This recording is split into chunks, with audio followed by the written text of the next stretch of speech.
Assalamu alaikum everyone, and thank you for coming for this very important event today in the Muslim Women Writers Series. And this is after Dr. Layla Abu Ula's talk. This is the second talk by Dr. Randa Abdel Fattah today.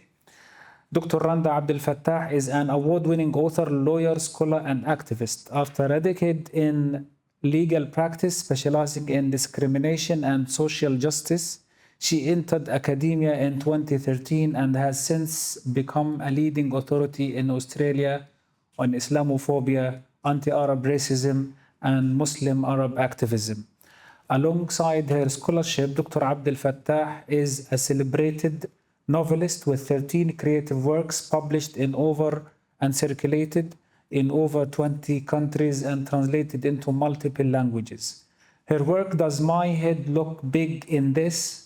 The allusion is for the hijab, was the first young adult novel by a Muslim author about a Western Muslim protagonist and has become a global reference in curricula and libraries.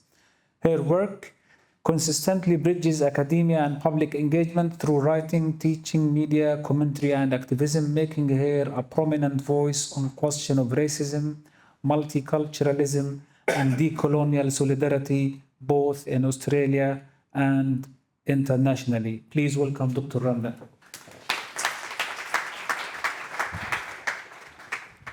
Assalamu alaikum, everybody. Thank you so much for having me. I want to extend my profound gratitude to you all for inviting me here today to speak to you. And I'm very honoured to be able to do so. And it gives me great pleasure to be able to speak about this topic, which is very close to my heart. Each of us has our own way of storying our lives. Each of us could tell a story about being siblings, being daughters, sons, mothers, fathers, colleagues. And today I want to tell you the story about being a Muslim woman Arab writer in the West. And it is very much a story that is grounded in certain political moments in time. And so I hope you do not think me indulgent in making this talk, which is about my creative works and my books, and which is deeply political, but with reference to my personal story. Because writing comes from a place of a unique place of trying to tell the stories of the moment that we live in. And in that sense, it's very much about the individual and how they experience the world. And so today I want to signpost my talk by taking you through the context of certain key moments in time, because my writing is fundamentally rooted in and shaped by key political moments in my life. I want to take you on a journey of my writing, touching on some of my early key books, but primarily focusing on 3 works. When Michael Met Mina, which is the Australian title, in the US and around the world, it's called The Lines We Cross. 11 Words for Love, which is a picture storybook, and Discipline, which is my first adult novel, which was released 2 weeks ago. And these books across 3 genres: young adult fiction, picture story, and adult fiction. These works weren't incidental to my history. The words and stories have been marinating within me for years. And so I'm going to rewind and tell you some stories about how and why I wrote these stories and some of my earlier works. And in doing so, I will mark a distinct shift between writing before and writing during a time of live stream genocide. But let's rewind, really rewind, and start in 1990, 1991 to give away my age. This is my adolescence, my primary school years, the first Gulf War. And it was this Gulf War that served as the crucible for my politicization as a teenager. To be an Arab, specifically a Palestinian, Egyptian Muslim in the Western world in the 1990s, was to be of Middle Eastern appearance, collapsing, exotic, inferior, Saddam loyalist, uncivilized, all under one crude stereotype. To be Palestinian in Australia pre-9/11 was to be subjected to a system of state surveillance that simply intensified and recalibrated after 9/11. But during the 1990s, my adolescence was populated with characters and books that bore little resemblance to my own life, to my teenage years growing up in the context of the First Gulf War, in which Muslim women were called ragheads, nappy heads, tea towel heads, camel jockey terrorists, to witnessing the extraordinary popularity of books such as Not Without My Daughter or Jean Sassoon's Princess series. These stories continue to dominate the most celebrated literary spaces. Nothing titillates the literary world more than the so-called victim Muslim woman who bravely bears all to confess her journey from false consciousness to good liberal, usually atheist subject.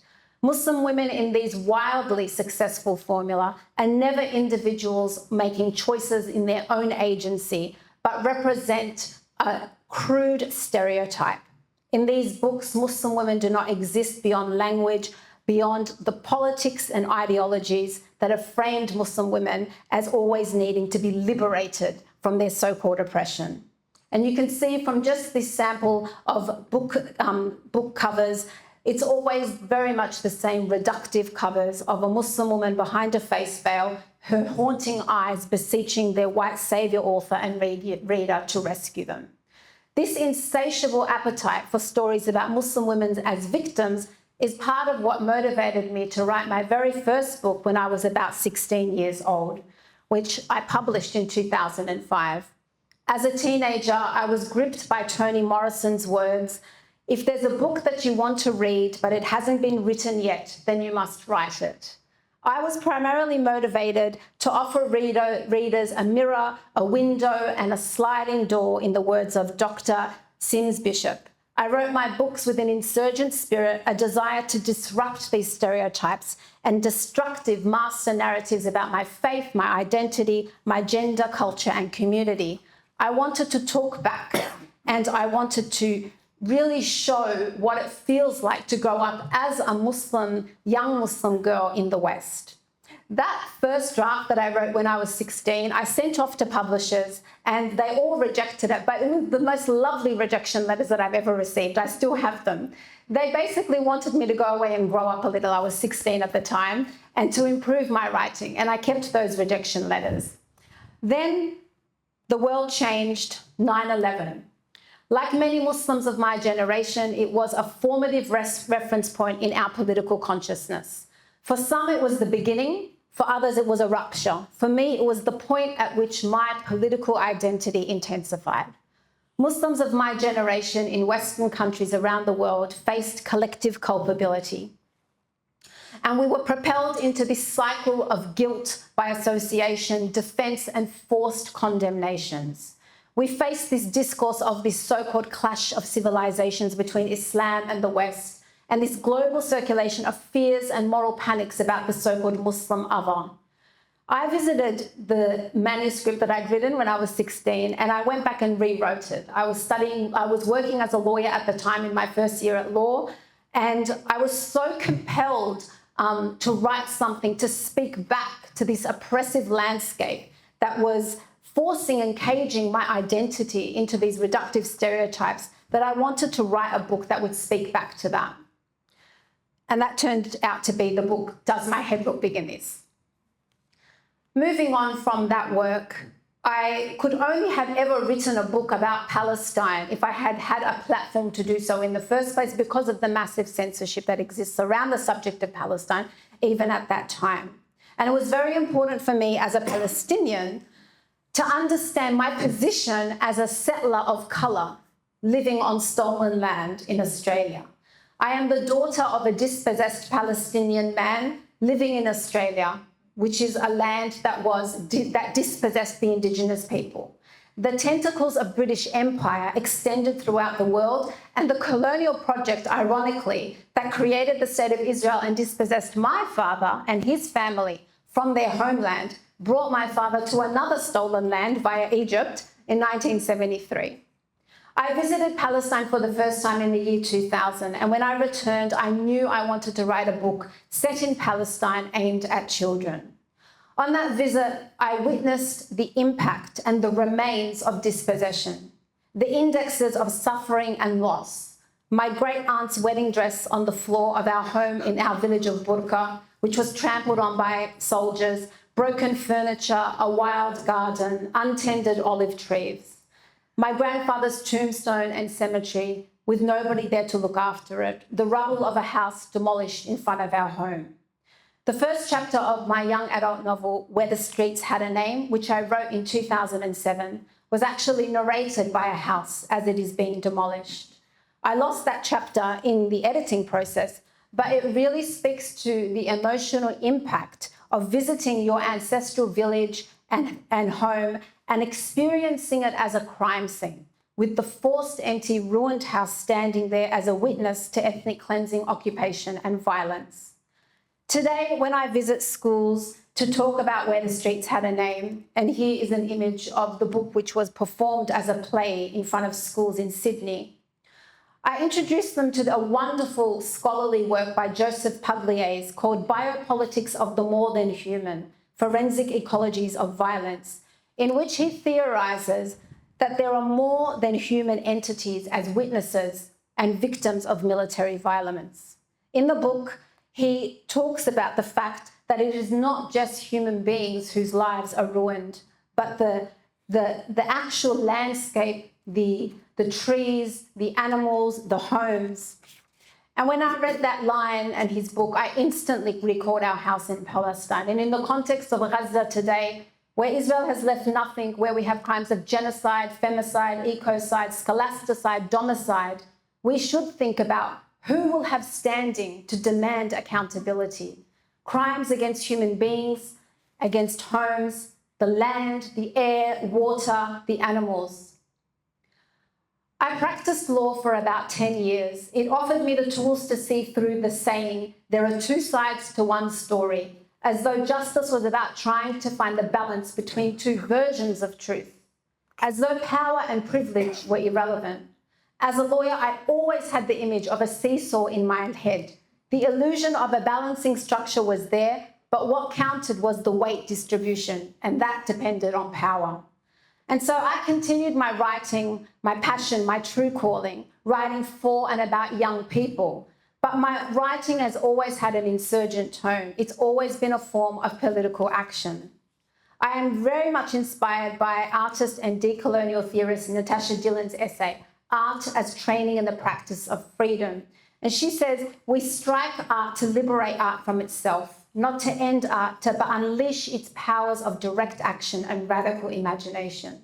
And that is what I try to do with my books. Writing has given me the opportunity to talk in hundreds of schools about racism, freedom, justice, settler colonialism. And I've been in schools around Australia and online around the world since about 2005. And it became clear to me that social justice and diversity cannot just be slogans, particularly in the West. They cannot also just be resistance identities. To really strive for justice has to be a projected identity. It has to be learnt from the youngest age as a way of training your mind and your body to see and navigate the world from a position of empathy, of emotional understanding, of really trying to understand what it means to see other human beings, to see them as worthy of the same rights that you demand. And therefore, it starts by teaching young people to question what they know and have been taught, and especially in the West, where we are taught Western Eurocentric, white-structured ways of learning in which our histories, our civilizations, our faiths are either erased or demonized. It is so important to rewind and go back to basics with young people. In 2013, I therefore left law and did a PhD. I wanted to explore Islamophobia from the point of view of its perpetrators. I was keen to understand what it was that could take people on a journey of hating Islam and Muslims. What was the training ground for their Islamophobia? I learned that it can be explicit and it can also be very implicit.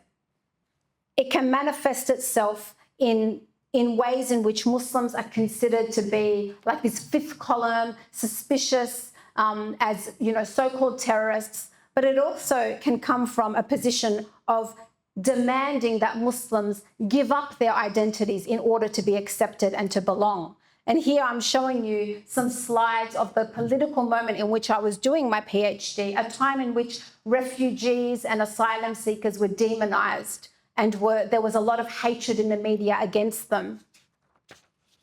I came to various conclusions in my PhD. I interviewed people who actually admitted to me their hatred of Islam.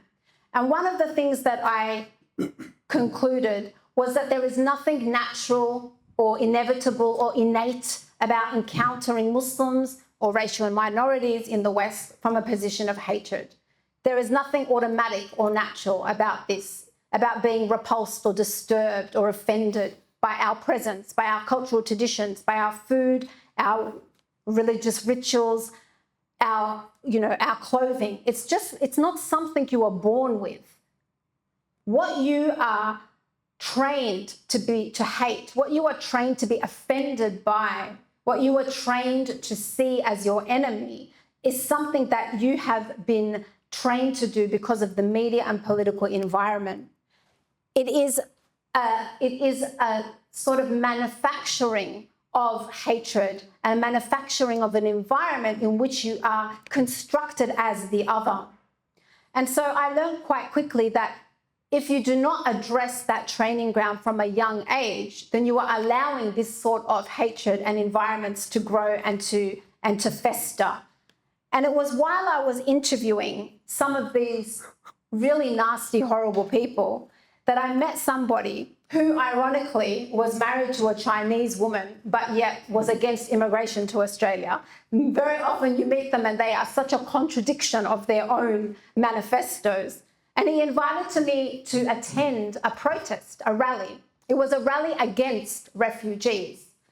I felt very conflicted about going, but I ended up meeting them just before the rally started to try and seek an interview with some of them because that was part of my fieldwork and my ethnographic research. And it was while I was at the corner of the street where they were gathering, watching them with T-shirts saying Islam should be banned, Islam equals Nazism, that I started to think about what would it be like to be a young person growing up in a family where this is the kind of hatred that you are hearing. And I also realized, as somebody who has been involved in social justice and activism from a very young age, I sort of cut my teeth on it during the Bosnian genocide as a high school student, is that social justice activism can't just be a hashtag. It can't just be something that you perform with a tweet or resharing an Instagram post or a TikTok video. It actually has to be something that you appreciate is important in every single act in your life. It has to be something you cultivate and constantly work towards. I think we are growing up in times where spectacular activism, and this is certainly the case before the genocide, it was all about trying to jump on a hashtag trend, but not change the actual way that you live your life. And that actually ignores the fact that young people engage in quiet and informal acts of activism all the time. And that's incredibly important for young people to understand because we live in a world where we expect to see the results of our work straight away. I know we are all impatient. We put in the work and we're saying, why is nothing changing? And that's actually, like as a Muslim, that is a very wrong way to live your life, first of all, because you have to put in the work and leave the results to Allah subhanahu wa ta'ala. But it speaks to the kind of capitalist, consumerist world that we live in, where the individual feels so important that no matter what they do, things should change, that the world should fall at their feet because they've put in some effort. And actually, that's not how the world changes. That's not how revolutions happen. That's not how social justice happens. It actually requires people to understand you need to put in the effort every single day of your life. And whether you see the seeds of your work isn't really the point. You've just got to keep planting those seeds and hope that you will water those seeds. And then one day, the fruits of your labor will happen. But if you expect to see it in your lifetime, then it's really coming from a place of egotism and narcissism, not from a place of really trying to make a difference. And so I really wanted to write a book that explored all of this. So I wrote, this is very much part of my practice as an academic. I always write my academic work, which probably 5 people are going to read because academics are gatekeepers and you write from your ivory tower and they're always, incredibly expensive books. And for me, being an academic, that's not why I came to academia. I wanted to democratize knowledge. I wanted to share knowledge with broader audiences. And so very much part of my practice is to translate my work into creative works. And so I wrote a book out of my PhD called The Lines We Cross, or When Michael Met Mina. And it's a book that's a dual narrative from the point of view of two characters, an Afghan refugee and a white Australian. And it really looks at this issue of Islamophobia from both their perspectives. And ultimately, it's about me trying to encourage my readers to do the work themselves, to question what the media teaches them, what their families teach them. Ultimately, I think that all of us can agree the hardest people to stand up to are people that you love and within your family and within your friendship circles. It's very easy to take a stand against strangers, but when you have people within your circles who display offensive or problematic behaviour, it can be much harder to call them up on that. And that is what I was trying to do with this book, to give readers the confidence to challenge the harmful narratives that they are taught. After my PhD, I did a DECRA, which is a postdoctoral research project looking at the generation born after 9/11. So those who were born on or around 2001 who have only ever known a world at war on terror. For those of us, there are those of us, for our generation, my generation, we can talk about pre-9/11, post-9/11, particularly in the Western world. But there is an entire generation for whom that is either not a reference point or who have just simply assumed those narratives around Islam and Muslims and the Muslim world. Because that's the only world they've ever grown up in. And so I interviewed Muslim and non-Muslim high school students in schools around Sydney. I conducted face-to-face interviews with them and I ran writing workshops with them. I really wanted to understand how they navigated questions around their identity, their politics, their place in the world. And the main objective of my research was I wanted to understand, do they find that their schools are safe spaces for them to express themselves, for them to talk about politics without being suspected, especially within the culture and climate in which Muslims especially were viewed from the prism of so-called radicalization and extremism. And it was whilst I was speaking to them and interviewing them that I found overwhelmingly that their responses to me were that it was about what conditions teachers set for the safe spaces in their rooms and what they were taught, their curriculum. And so many of them lamented the fact that there were so few books that they were taught that spoke to their worlds and experiences. The usual canon was, usually we say it's white dead men when it comes to English literature. That's often the canon. And it's actually true. My daughter finished year 12 3 years ago. She was studying the same book in year 12 that I studied in year 12. So you can tell that we have a serious problem when it comes to Western universities and Western school systems, which constantly reproduce white ways of knowing and white curriculum. And so what I wanted to do with my research here was to take the theorising that I was doing, and I wrote the academic book, Coming of Age in the War on Terror, but I wanted to address in a creative way some of my findings. And so the first thing I wanted to do was try and plug that gap where young people were telling me we wanted to see stories about our own lives reflected in the books that we taught at school that were read to us. And so I worked with a publisher to create a book series called Our Stories. And each book is narrated and illustrated by a person of diverse background in Australia. Again, trying to bring to classrooms stories that are often marginalised or ignored, and to empower young people to see themselves in the stories that they read in their classrooms.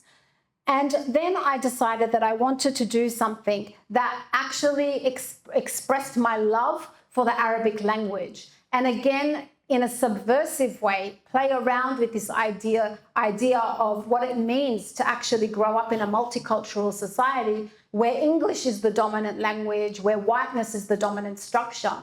And so I wrote the book 11 Words for Love. It was actually a book that the idea was inspired a long time ago in 2001 when I was in Egypt and I was a university student, and I was with my father. There was a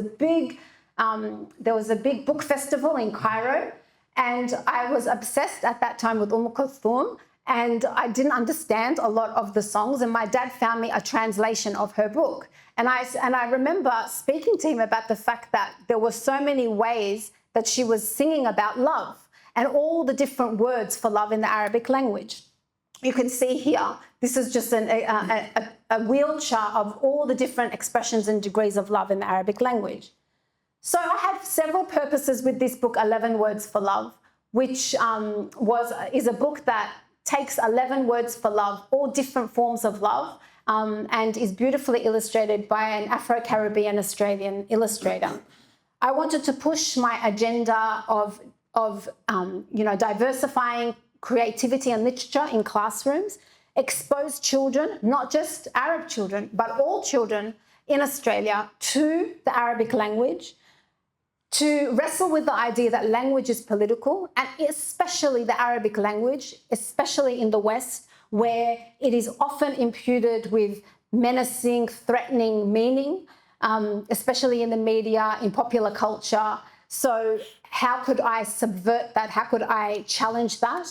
And reverse this idea that the language of Arabic is a negative trigger. Instead, I wanted to celebrate it. I wanted people to understand what a poetic and beautiful and rich language it was. And so with 11 Words for Love, I wanted to really celebrate the Arabic language, and also, in a cheeky way, have the center of the story about a Palestinian refugee family. At that time in Australia, it was very difficult to be too blunt about that. So it was weaved in quite subtly. But then we got a lot more confidence, and we actually had this beautiful illustration here. And that's a picture of my daughter, which inspired me to try and put it into the book as well. So when I wrote this book, I really wanted to celebrate the Palestinian refugee story through the language of love, through the language of Arabic. My book does not provide a translation of the Arabic words, and that was, again, a very deliberate decision. I wanted to make my readers do a bit of homework and the teachers to do a bit of homework, to go on a journey to explore those meanings, to create teachers' notes that would introduce children and teachers to the world of Arabic language, and to do that through a picture storybook to reach a different audience to my young adult audience. And now we come to writing in a time of genocide, and my third book, Discipline.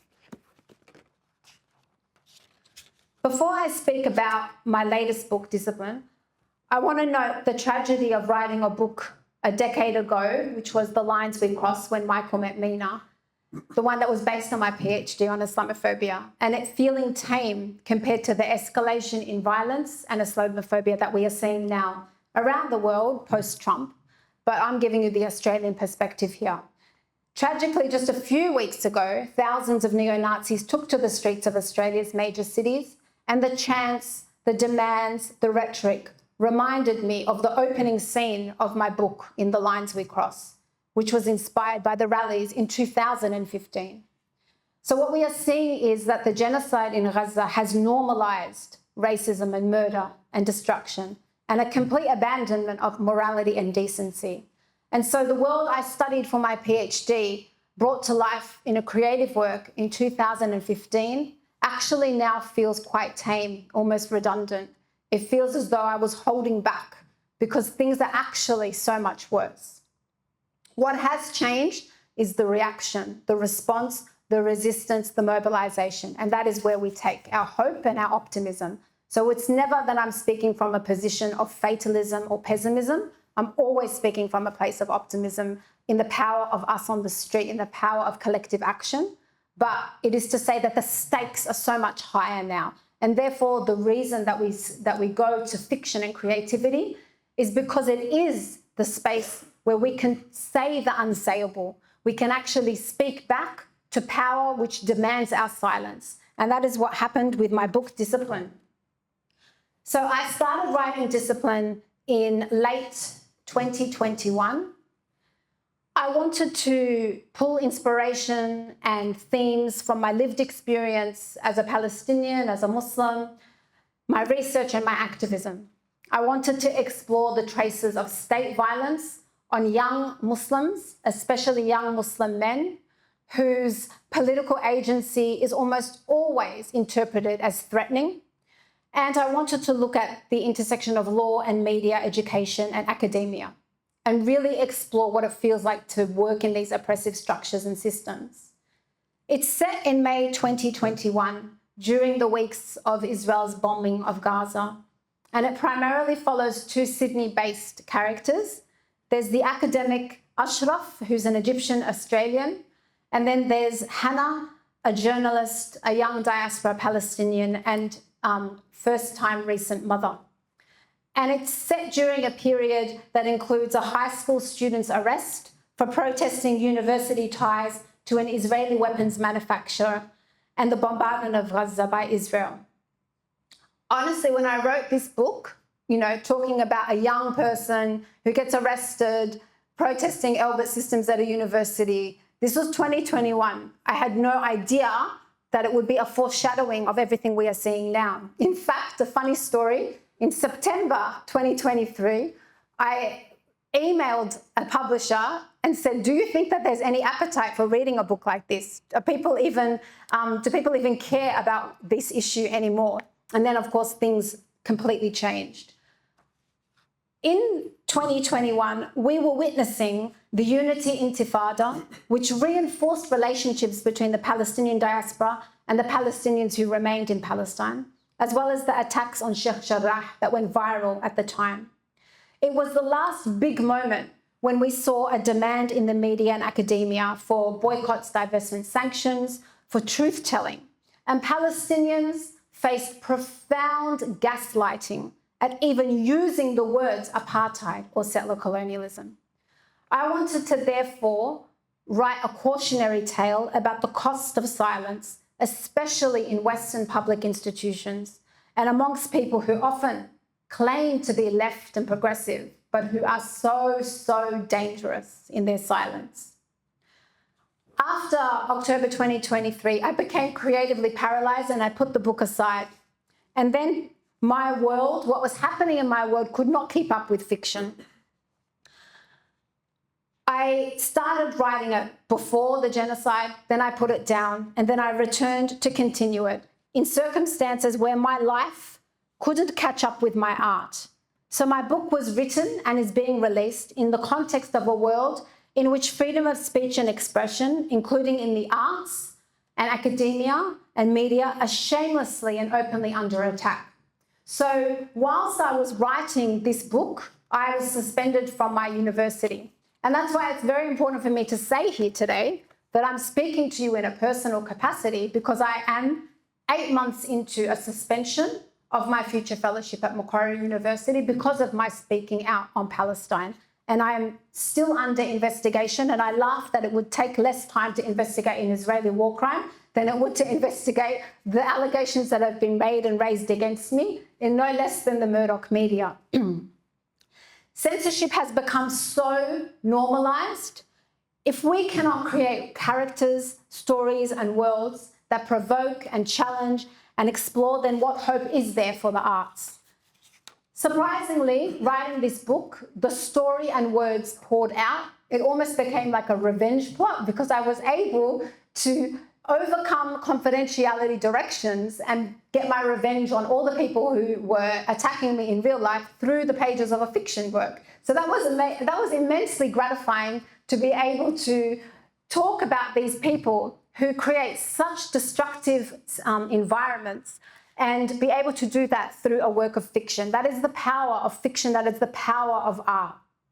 There were no writer's block or moments when I doubted the story or my characters, not when events around me were screaming at me that this story needed to be told. At a time of intense censorship and repression, I take seriously my duty as an academic and artist to resist, to raise the ceiling, make defiant, subversive art and knowledge production. Art and academia that conform to cultures of repression, they are never neutral. They become a tool for reinforcing the status quo, and you simply become an instrument for Western state power. So the first consequence of making such art and scholarship, and this is something I explore in the character of Ashraf in the book, is that it diminishes the person. People who surrender their creativity, their rebellion, their independence, they might enjoy commercial or career success. And I certainly have colleagues who have raised, gone through the hierarchy at a time of genocide because they have remained silent. But they expose themselves. It's true that self-respect isn't everybody's priority, but then they cannot be surprised if they are treated as objects of ridicule. And the one thing that they cannot take away from us is our capacity to make fun of them, because truly there is nothing more ludicrous and ridiculous than somebody who teaches decolonization, or somebody who has literally made a career talking about indigenous sovereignty, who will not even sign a statement against the genocide. And so they are fair game to make fun of, even if we cannot beat them in the courts or beat them in the public sphere. I have no sympathy for artists or academics who allow their work to be a means to launder state power in a time of genocide. Art is inherently and beautifully rebellious in demanding people liberate themselves from all kinds of chains, and that call is never so important at this time. And so that is what I hope to do with my work, with my fiction, is to be able to provoke my readers, young and old, to question the world that they live in, to have the empowered confidence to be able to speak truth to power, and to relish using the power of art and creativity to speak back to this time, because it is through art that we can change people's minds and mobilise for a better world. Thank you. Now the floor is open. Yes, Dr. Ahmed, can somebody give this? I just wanted to ask probably a silly question, but are your books selling in Australia? In Australia? Yes. Is that not? Yeah. Oh, it's on now. Yes. The thing about these institutions and the media is they often, for example, Discipline. It came out 3 weeks ago. When the book was first announced at the beginning of this year, the Zionist lobby tried to get the book cancelled. So they put pressure on the publisher. It was the best thing that could have ever have happened because it basically created publicity for the book. Yeah, so yeah, they are doing well. Thank you. Next. Yes, Sirman. You mentioned that one of the books, The Line We Cross, Yes. has 2 titles. Can you talk about this? Yeah, so when I publish in overseas, sometimes they do change the title of the book. So in the US, they changed the title to The Lines We Cross, and they also changed the book cover. So Internationally, when writing novels, internationally, I think it's The Lines We Cross. Yeah, and so so the translations translate The Lines We Cross rather than When Michael Met Mina. and can you talk more about this? I think it's a commercial decision that publishers make. So they look at what works in their market, and also sometimes when you, particularly with the US publishers, they like to stamp it more with the US kind of environment. So what was very interesting, for example, was Does My Head Look Big in This? My first book was published in 2005. When I gave it to a US publisher, they wanted to change the setting of the book to an American school. They wanted to change things like the name of a tuck shop in Australia. They wanted to call it a cafeteria. And I said to them, no, Americans need to learn about the world. No, we don't need to try and change our stories and environments and settings to make it more insular. How about your readers open up their mind that an Australian audience exists and a teenager lives in Australia, and expand their imagination a little. Yes, Dr. Rashid. Okay, thank you. Thank you, Randa. This is fantastic. It's really fascinating to see. I see you as an activist fighting on 3 fronts. So you're looking at the academics, you're looking at the fiction for adults, and you're looking at the children's literature. So this is really a huge effort and task that you are. I just wanted to quiz you in a way, in terms of the reaction that you had at these three fronts. To what extent they are more or less the same, and where your books or the short stories or for kids, like I said, both for schools where they take on and they talk in subsidized schools, for instance, so on, did it make any difference?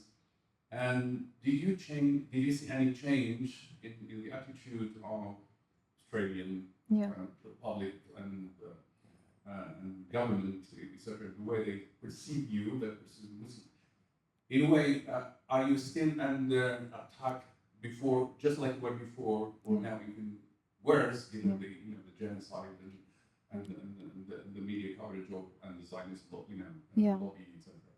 So I don't know to what extent I know you are suspended. Yeah. That's for sure. But is it happening? Are you really having the impact? Do you see the impact in your lifetime, as I said, or you're hoping for later? Yeah, that's a great question. So before the genocide, everything that I was doing in schools, the work that I was writing, was something that was celebrated by schools and by the university. It was actually the reason that I was able to obtain, in a very competitive environment, the postdoctoral grant and then the future fellowship, was because I was doing this work in schools. But we all know that the red line is to criticize Israel, and then you're cancelled.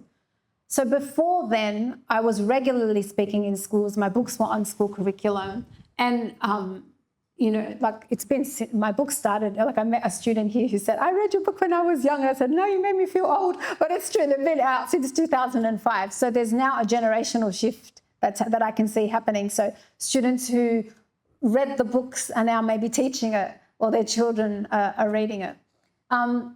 Without wanting to sound, I say this with complete humility, they did have an impact in schools, because I know, because I was in those schools, I received, people studied them in classrooms. Since October and the campaign by the lobby, I have been cancelled from schools. So I'll give you an example. So there's been no school invitations since October 2023, whereas I was regularly in schools before. So, for example, one school had invited me 3 years ago. They had regular, every single year for 15 years, I go and speak about Palestine. Suddenly, I didn't get that invitation. So I said to them, what's going on? Isn't it going to happen? And they said, we've cancelled that program for budgeting reasons. I said, I'll do it for free. And they said, no, we don't feel that we could exploit you that way. I said, no, it's fine. I don't feel exploited. I'll do it for free. So I called their bluff, but they said, no, I'm sorry, we can't. It happened again. Another school which had invited me, then they said, we've had a budget issue. I said, don't worry, I'll do it without. They couldn't. And then I went online and I said, I am willing to do, to any school in Australia, I will do free talks. Because I know my family work in schools, it's always budget. So I said, I will do my talks for free. And I did get emails asking me, but then they all came back and said, we can't. The Department of Education will be on our back. So definitely there's been a shift at the institutional level. But we ride that out. We ride that wave out, and we just keep speaking truth. Thank you. دكتور إبراهيم تفضل. Thank you. برضو الناس يسمعون. Just I'd like to start from the last sentence of the last expression. You said, is it a culture of cancellation? We really go on the culture of assimilation in Australia and the West in general. Your personal experience is really indicated, but I'd like to ask you to address it from a larger perspective, Yeah. The end of assimilation in the West, is this what we're seeing? Yes, absolutely. And I like that you actually mentioned the word assimilation, because it is part of the agenda that we are seeing now, except now they've shifted, as all Western liberals do, to social cohesion. This is the new thing that is used rather than assimilation. It is definitely a generational shift as well. It's something I explore in the coming of age in the war on terror. My generation grew up where there was an expectation that if we assimilated, we would belong, we would be accepted, we would enjoy the same rights. And then we learned quite quickly that it does not matter what you do as long as you still maintain a political identity, because they love your food, your music, your drink, your, the aesthetics of culture. But as soon as you express any political agency, then the assimilation agenda shows that it's not about assimilation, it's about you capitulating and surrendering who you are in order to be accepted into that liberal space. So I think there's a huge generational shift now where they can see it doesn't matter if we conform or not, there is a larger project here. And I welcome that shift. I am so glad that my children are growing up now without the burden of feeling that they have to change who they are in order to fit in, so that they can be unapologetically Muslim, unapologetically Arab, unapologetically Palestinian, Egyptian, or whatever, as a person of colour in Australia, no longer seduced by this idea of assimilation. What else? I also welcome any creative questions about the creative writing process. شكرا.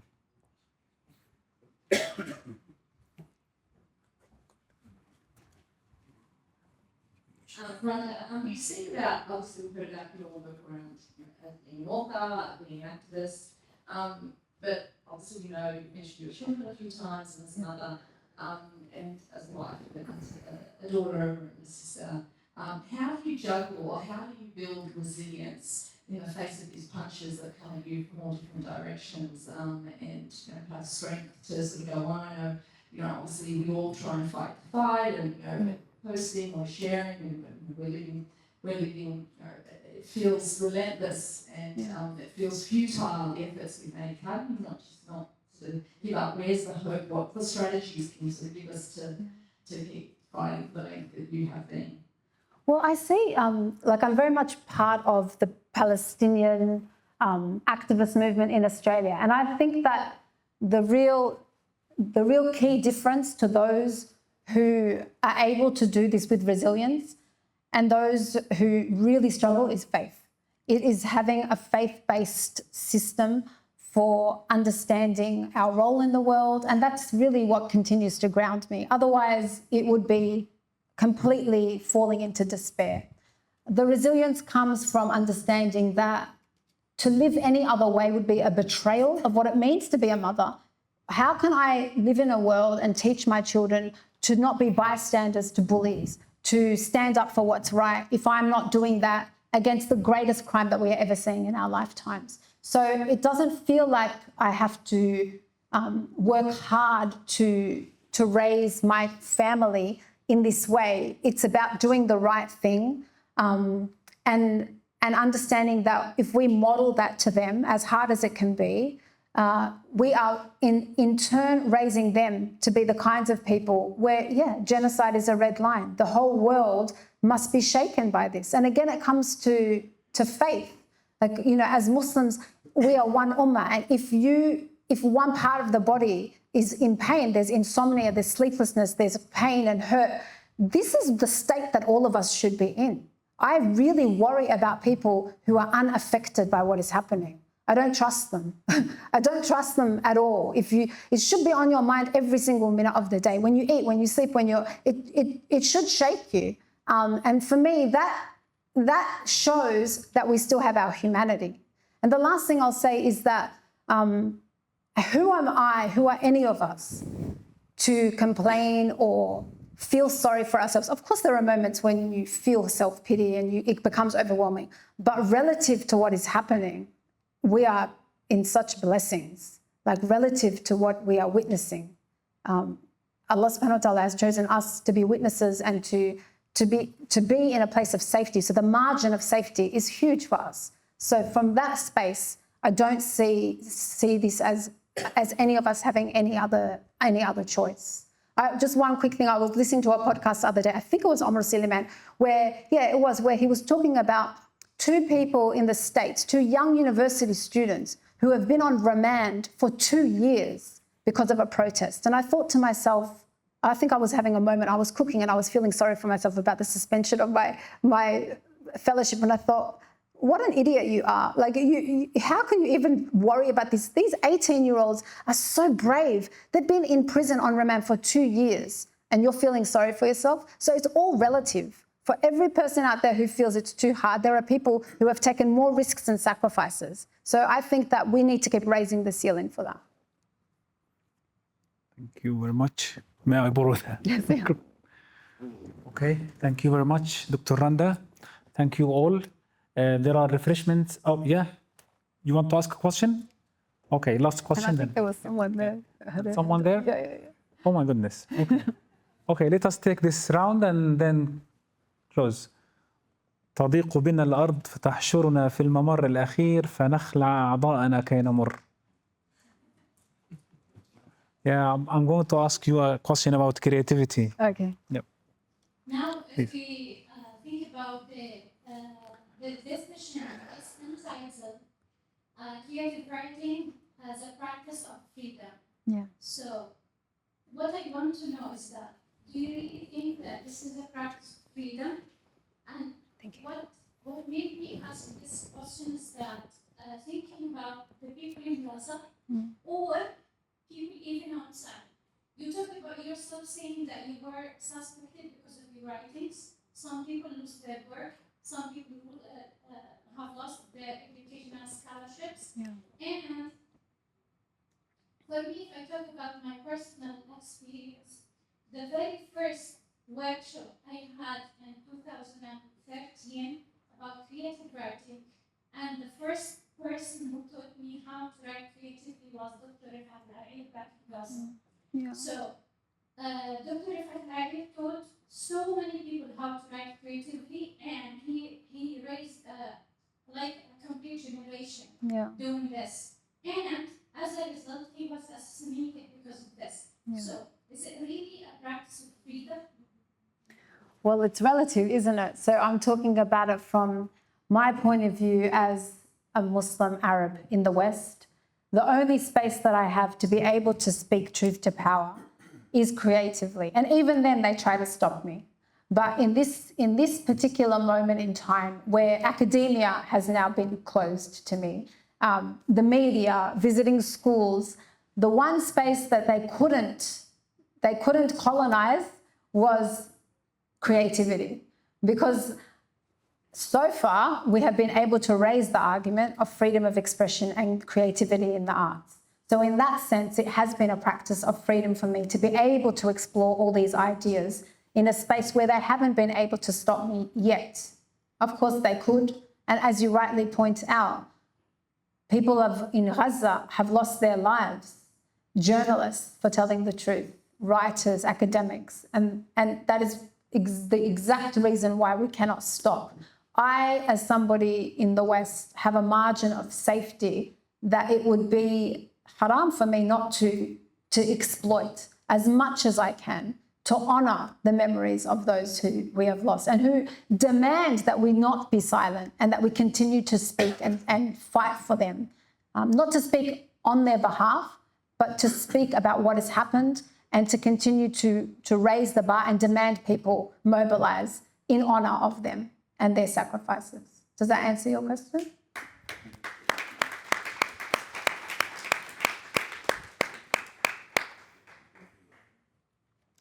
Shukran. Who's next?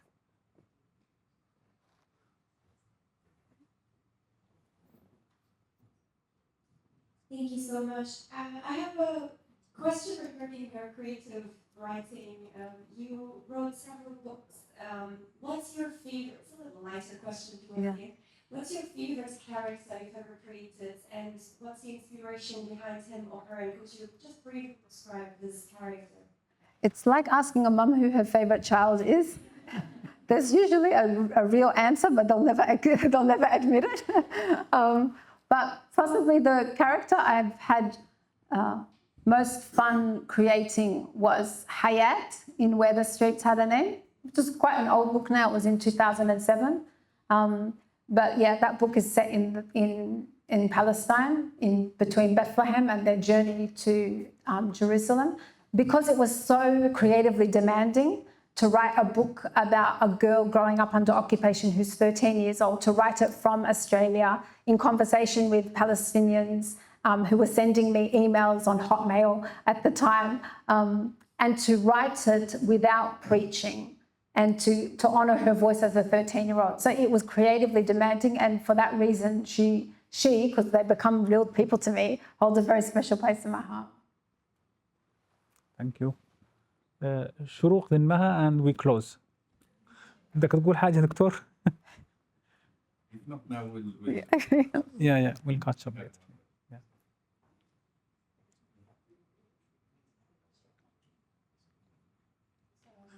خليني أميل عليك من.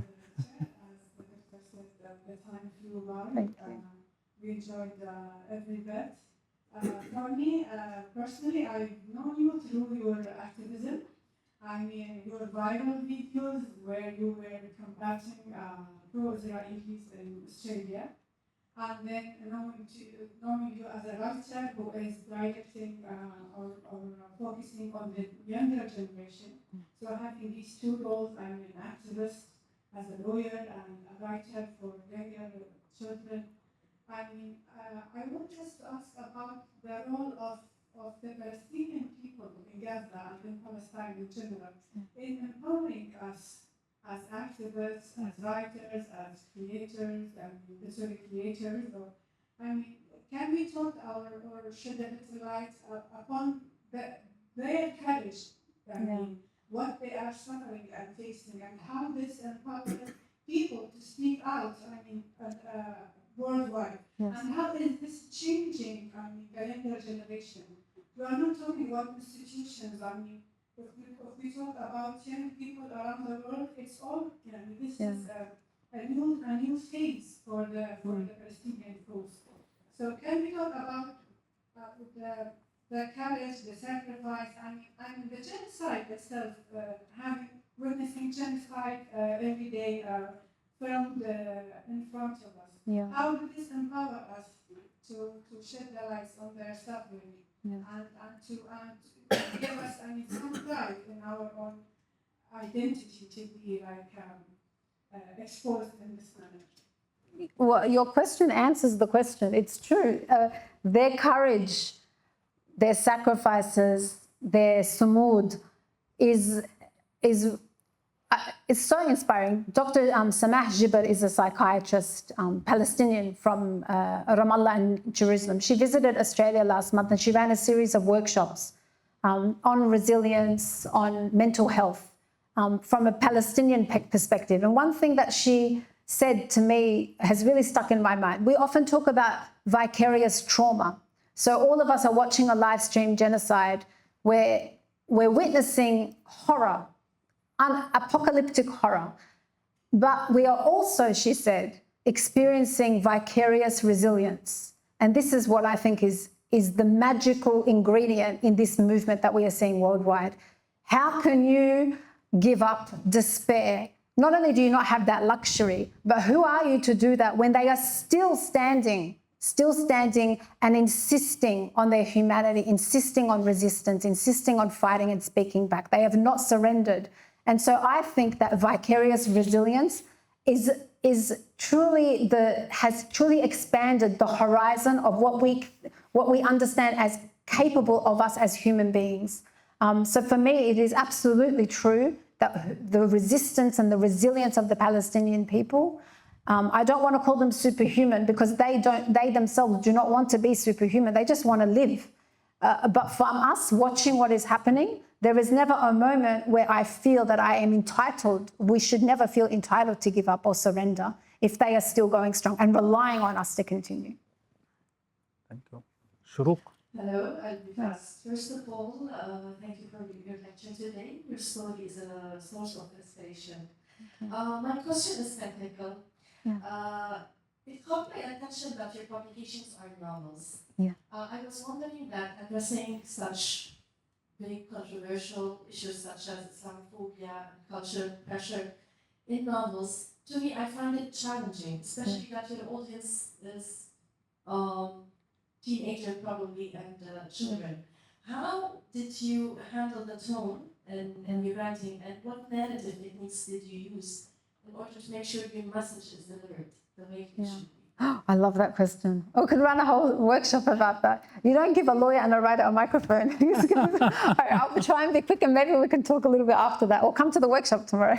Yeah. But yeah, that to me, I mean, I'm standing here as an academic, former lawyer. But to me, the thing that keeps me going the most, the thing that inspires me the most, is creative process. I love the technical. I love writing a character and thinking, oh my God, that character sounds too much like me. I have to edit it. So, those technical skills are constantly editing your voice out of the character, honouring like what I was saying before, honouring their journey rather than it being about me. And it's always through the story. So I might approach a work where I want to talk about Islamophobia, like the lines we cross, but I can't approach it as a non-fiction. I have to go to the story, the characters. And then that process unfolds. I don't know if you're a writer, but you yourself the characters take on a life of their own, the story takes on a life of its own, and you start honouring those stories, and through the story, then the bigger message comes out. And sometimes you have to trust that the reader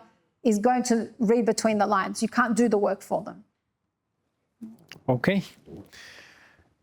Thank you very much. To conclude, and tomorrow again at 1 o'clock, see you there, inshallah.